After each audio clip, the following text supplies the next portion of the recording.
pi na tlang ania hi Christmas le kum thar roi gan thena mi tur ania hi stay a Mizoram fit ber theng roi me ka ni a theng noi hi fai don ani Mizoram fit berin hoi kan noya ngoya tama dula ju teite oh masanga mal ho ju te a ti che to ko me ya oh anot fight to call and ya hey no mate boy pu ya te oh da ubala hoim ya ni no su cha cha ni fa ya ma cha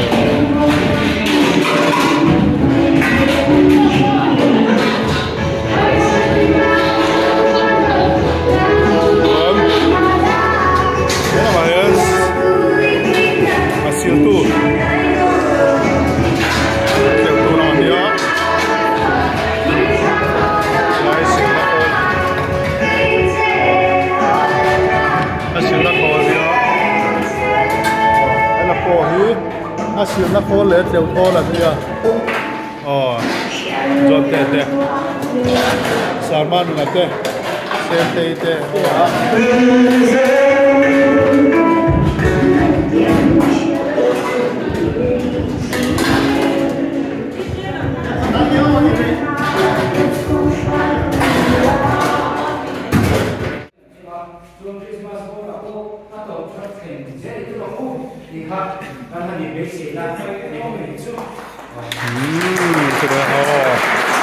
sang khan